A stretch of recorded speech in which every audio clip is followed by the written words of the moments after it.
नमस्कार मंडळी. लग्नानंतर होईलच प्रेम 18 ऑगस्टचा भाग आपण पाहत आहोत. रम्या काव्याला म्हणत असते, तुझी बहीण कुठे ग?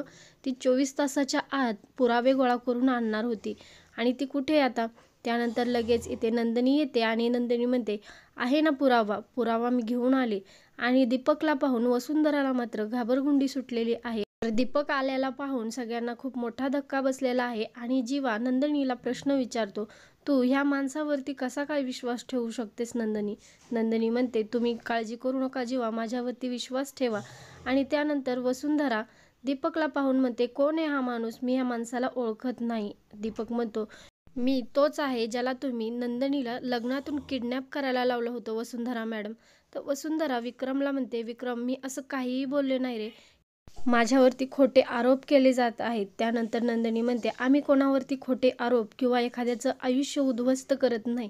त्याची सवय तुम्हाला आहे वसुहत्या, आम्हाला नाही.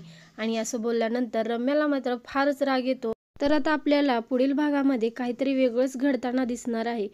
इथे विक्रम नंदिनीला म्हणत असतो, खूपच खालच्या थराला जाऊन तू वागलेस नंदिनी, माझ्यावरती विश्वास ठेवा बाबा, असं नंदिनी विक्रमला म्हणत असते. परंतु विक्रम तिच्यावरती विश्वास ठेवायला तयार नसतो. नंदिनी दीपक जवळ जाते आणि म्हणते, तू माझ्यावरती असे खोटे आरोप का करतोयस? मी तुझ्यासमोर हात जोडते. मी तुला कोणतंही खोटं नाटक करायला लावलेलं नाही. मी तुला जे काही आहे ते सत्य सांगायला लावलेलं आहे. त्यानंतर दीपक म्हणतो, तू असं काय करतेस नंदिनी? तूच तर मला सांगितलं होतंस ना, वसुंधरा मॅडमच्या विरोधात साक्ष द्यायची आहे आणि तुला माझ्या बाजूने बोलायचं आहे. तुलाही माझ्याबद्दल काहीतरी वाटतच असेल ना नंदिनी? दीपक नंदिनीचा विश्वासघात करतो आणि रागाच्या भरामध्ये नंदिनी दीपकला जोरात कानाखाली वाजवते. आणि त्यानंतर दीपकला खूप मोठा धक्का बसतो की हिने माझ्या कानाखाली वाजवली. आणि तिचं धाडस पाहून इथे जीवाला सुद्धा आनंद होतो. जीवा मनातच म्हणतो, हे तू बरोबर केलेलं आहेस. वसुंधराला आता इथे काही सुचत नाही आणि ती खूपच विचार करायला लागलेली आहे.